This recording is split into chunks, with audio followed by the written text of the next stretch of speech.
Jelajahi cara baru mendapatkan informasi. Download Metro TV Extend sekarang.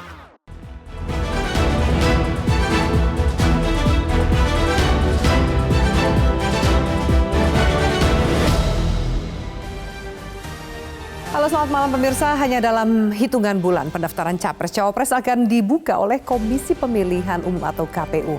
Tapi sampai saat ini belum ada satupun dari 3 nama Capres dari masing-masing koalisi yang menentukan siapa pendampingnya sebagai Cawapres. Hal ini sebenarnya biasa dilakukan sebagai strategi monitoring untuk mengetahui siapa nama-nama Cawapres yang elektabilitasnya terbaik. Tentunya untuk membantu mendulang suara dalam kontestasi Pilpres mendatang. Hanya saja bila para capres dari jauh-jauh hari sudah menentukan siapa cawapres mereka, publik sebenarnya jadi bisa lebih tahu dan bisa menelaah pasangan mana yang sebenarnya paling layak untuk dipilih sebagai pemimpin negara. Inilah yang akan kami sajikan dalam editorial pada malam hari ini, Jurus Mepet Cawapres Abaikan Publik. Bersama saya, Afiani Malik.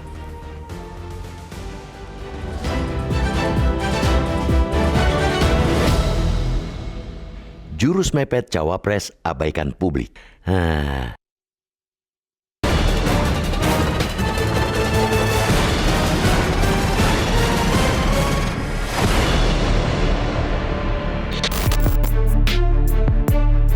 Kurang dari 3 bulan lagi pendaftaran pasangan bakal calon presiden atau capres dan calon wakil presiden cawapres akan dibuka. Ketika pendaftaran dimulai pada 19 Oktober mendatang, hanya ada waktu sekitar 1 bulan bagi pengusung untuk merampungkan pendaftaran. Meski sudah ada 3 capres yang resmi dideklarasikan partai atau koalisi parpol pemilik tiket pencalonan presiden, belum ada satupun calon yang definitif, apalagi cawapres. Proyeksinya masih sangat buram. Sudah merupakan kebiasaan di kalangan parpol untuk menunda-nunda pengumuman pasangan calon atau paslon hingga batas waktu akhir pendaftaran. Parpol atau koalisi gemar berlama-lama melakukan penjajakan, berkali-kali saling mengunjungi dan sibuk saling menggoda sambil sesekali melempar daftar kandidat cawapres ke masyarakat.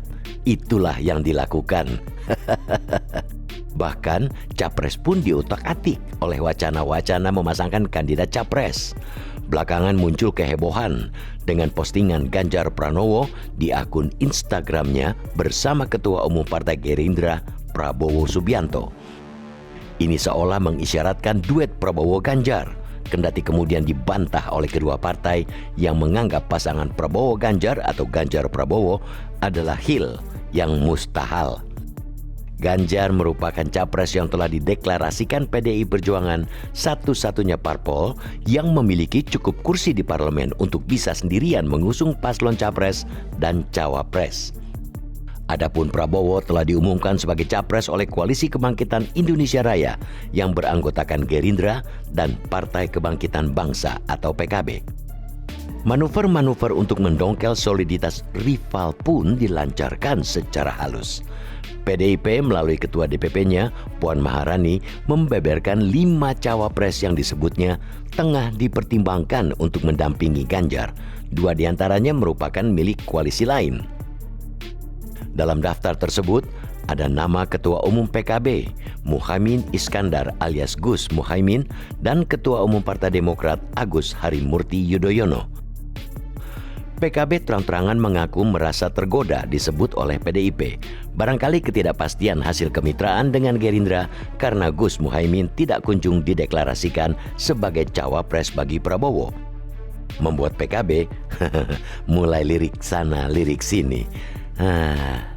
Di sisi lain, Demokrat menyatakan masih setia mendukung Anies Baswedan sebagai capres bersama Partai Nasdem dan Partai Keadilan Sejahtera.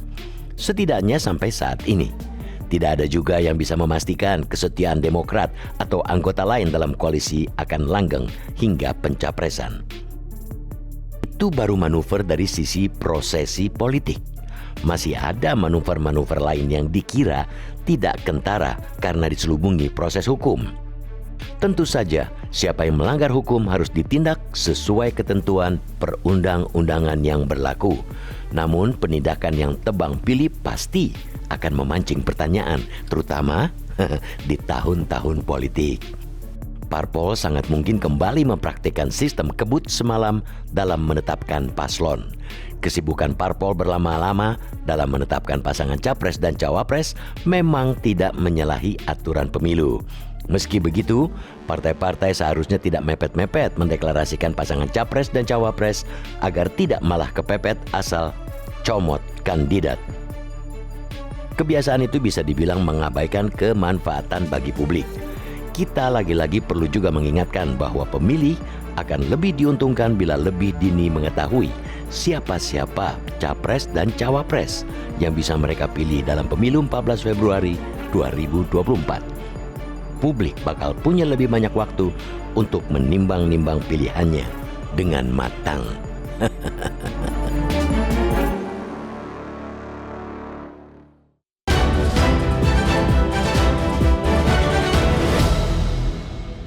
Dan pemirsa, itu yang akan kami sajikan dalam editorial pada malam hari ini. Jurus mepet cawapres, abaikan publik. Sudah bersama saya anggota Dewan Redaksi Media Group Don Bosco Slamun. Bang Don, selamat malam. Selamat malam, Afi. Ini pendaftaran tinggal beberapa bulan lagi, Ya. Bang Don. Tapi kok belum ada yang percaya diri, baik partai maupun baca pres mengumumkan siapa yang akan dipinang. Kenapa masih menunggu lama? Padahal secepat mungkin mengumumkan akan baik untuk para pemilih. Ya, setuju bahwa secepat mungkin mengumumkan itu akan baik untuk pemilih. Memang ada dua sisi. Pertama, soal capres dan cawapres itu adalah keputusan politik. Dan keputusan politik itu punya hukumnya sendiri. Punya kalkulasi sendiri, punya hitung-hitungan take and give-nya apa, lalu berbagai konsesi dan seterusnya. Sementara publik punya pilihan itu beyond politics. Ya. Kenapa kemudian kita mengatakan atau editorial mengatakan lebih cepat itu lebih baik.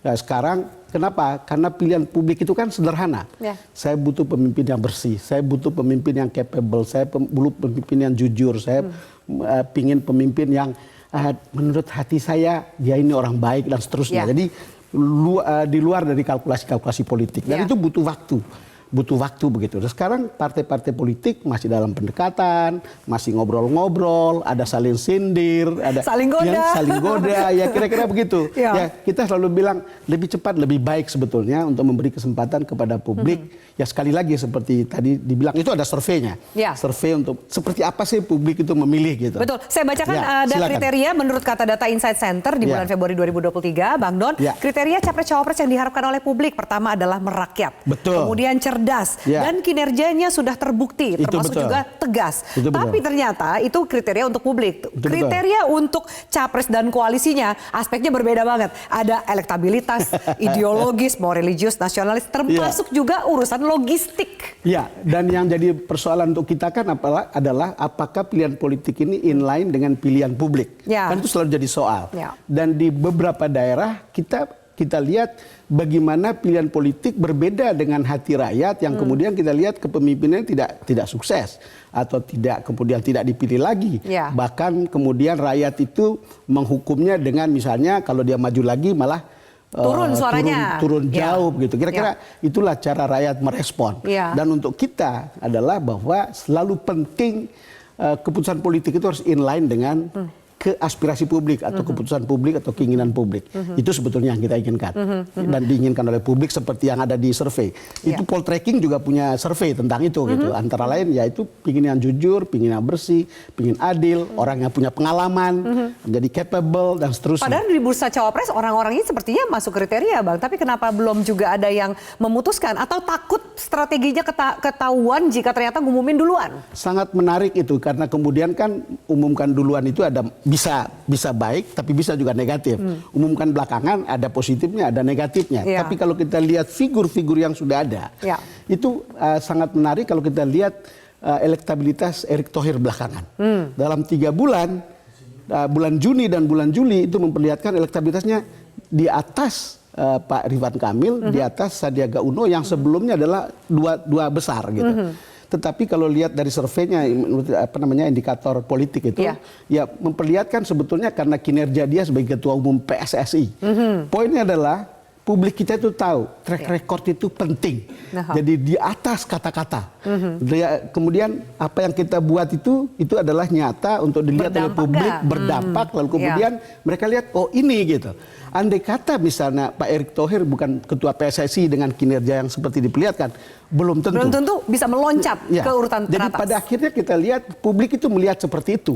Jadi bukan sebuah ada gium omong kosong untuk mengatakan bahwa track record itu menjadi sangat penting gitu. Bang Don, kita harus jeda, kita akan bahas berikutnya. Ada PDIP yang sudah mengumumkan 5 nama, ya kan? 2 bacawa pres yang diumumkan untuk Ganjar ada di koalisi tetangga nih, ya kan? Ada Muhaimin Iskandar yang sudah berkoalisi dengan Gerindra, ada juga AHY yang sudah berkoalisi dengan Anies. Ini serius menjadi pilihan atau hanya goda-menggoda untuk ganggu koalisi? Kita akan bahas berikutnya. Tetaplah bersama kami pemirsa di Editorial Malam.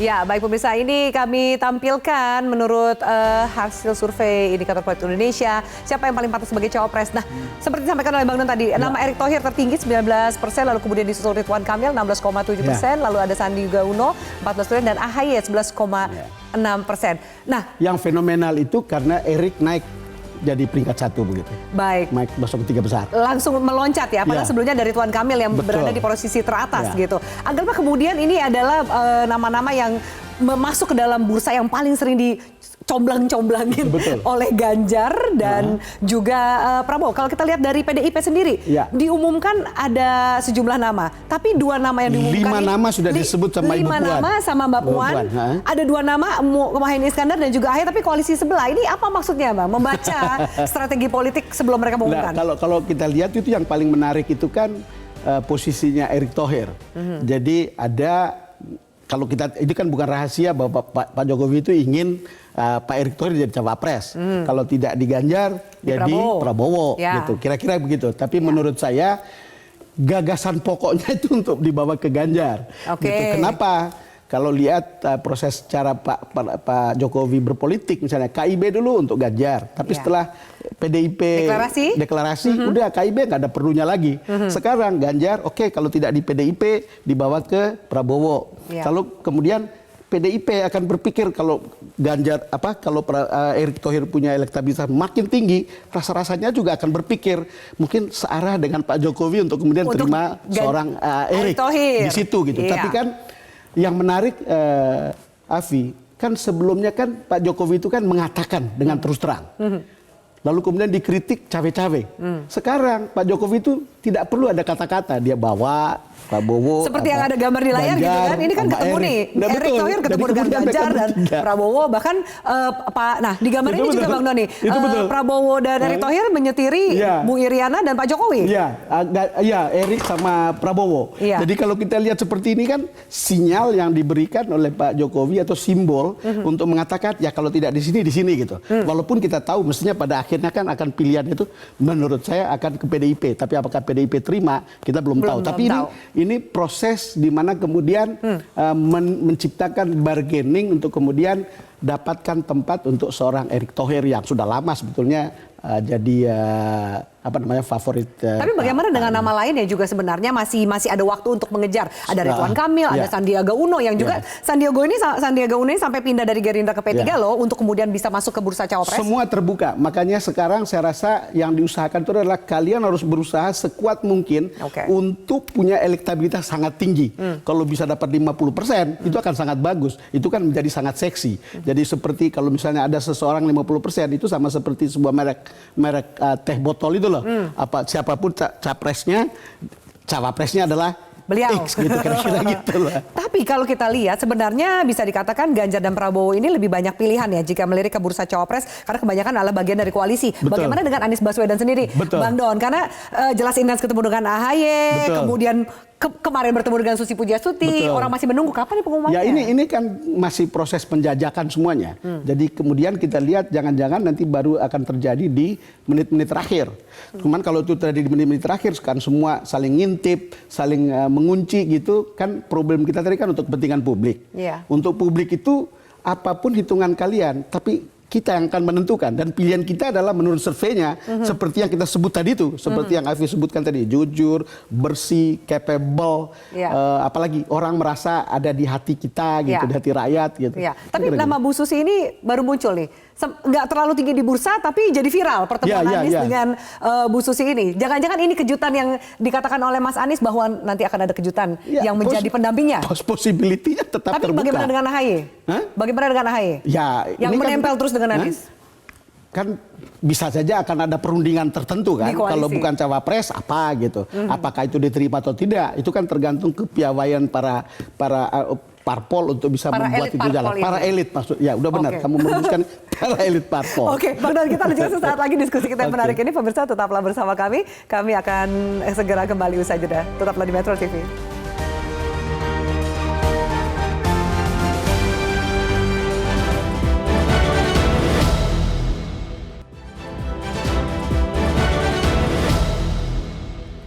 Ya, baik pemirsa, terima kasih Anda masih bersama kami. Kami akan sampaikan polling yang kami lakukan di Twitter @MetroTV. Sejukah bila deklarasi cawapres seharusnya dilakukan dari jauh-jauh hari? 67% mengatakan iya agar rakyat tahu pilihannya.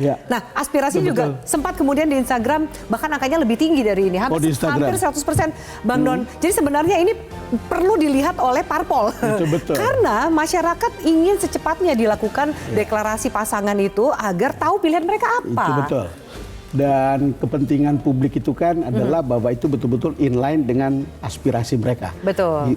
Inline dengan keinginan, perasaan, kepentingan. Itu saja kepentingan publik yang harusnya terwakili oleh parpol. Bang Don, di sini ada juga komentar dari netizen @pemuda. Saling menunggu rupanya. Ganjar tunggu cawapres Anies tunggu cawapres Ganjar. Kalau Pak Prabowo masih deg-degan. Loh, kenapa Pak Prabowo nggak nunggu tapi deg-degan? Oke, jadi posisinya... Kalau Pak Prabowo lagi betul-betul mepet dengan Pak Jokowi. Kalau lihat gambar di mana-mana gitu. Jadi gambar Pak Jokowi itu diperbutkan. Ada gambar Pak Ganjar, ada gambar Pak Jokowi Ganjar, ada Pak Prabowo Jokowi gitu. Jadi ini unik sekali. Bang Don, tapi ini juga yang bikin hubungan urusan cawapres ini bikin hubungan parpol itu jadi agak panas dingin gitu ya. Antara Gerindra dengan PDIP gitu mengatakan bahwa Gerindra mengatakan bursa cawapresnya Gerindra ini juga akan ikut bagaimana restu dan arahan dari Pak Jokowi. Hasto Sekjen PDIP mengatakan bahwa nggak ada, itu semua endorse Jokowi pasti untuk ke PDIP dan Ganjar. Lagi di koalisi perubahan juga hubungan Demokrat dengan Nasdem juga saling muter gitu, saling lempar komentar gitu. Jadi bagaimana ternyata bursa cawapres ini bikin hubungan parpol juga akhirnya teruji ya? Ya, biasanya pasti ini menjadi problem soal pilihan-pilihan. Sekali lagi tadi saya bilang, kalau lihat cara Pak Jokowi tidak lagi dengan bicara, tidak lagi mengatakan sesuatu, tapi dengan gestur, dengan kunjungan, dengan jalan bersama, itu lebih dari cukup untuk mengatakan kepada siapa gitu. Dan saya bukan ke siapa gitu. Artinya apa? Para broadcaster seperti Afi dan teman-teman tahu bahasa tubuh itu adalah kalimat yang paling sempurna tentang apa sesungguhnya yang ada di hati kita gitu. Jadi atau ekspresi di pikiran. Itu nggak bisa dibohongi? Nggak bisa dibohongi. Termasuk ya seperti itu tadi. Jadi kalau kita lihat ya kemarin dibilang itu presiden itu nggak boleh cawe-cawe. Ya nggak cawe-cawe, tapi kalau jalan gini kan. Kalau jalan sama menterinya kan nggak salah. Biasa aja gitu. Nah, Bang Don, menurut Bang Don, siapa yang koalisi mana yang akan mengumumkan duluan, Bang Don? Wah, itu berat sekali pertanyaanmu. Saya juga nggak bisa. Saya nggak bisa jawab gitu koalisi mana. Atau faktor apa yang akhirnya membuat at least salah satu koalisi pasti akan mengumumkan duluan? Saya kira faktor yang meyakinkan itu adalah elektabilitas presiden dan calon wakil presidennya.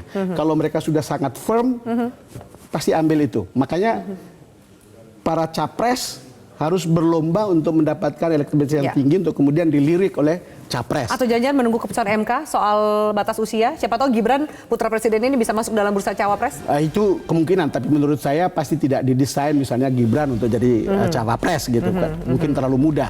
Walaupun misalnya ada keputusan misalnya untuk usia muda, tapi saya sih tidak yakin bahwa kemudian bahwa kemudian itu bisa dipolitisasi, itu normal saja. Namanya juga politik, itu apa saja bisa dipikirkan dan apa saja bisa dijadikan komoditi untuk dibicarakan gitu. Baik, semoga aspirasi dari masyarakat ini bisa diserap Tetapi saya dengan tanya baik. balik, menurutmu siapa yang akan duluan? Oh ya, kita nanti pembahasannya usai jeda berikut ini, Bang Don.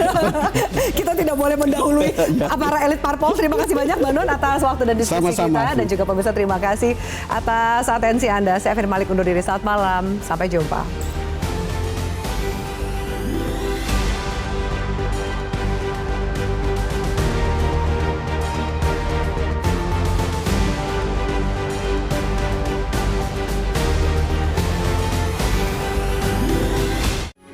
Metro TV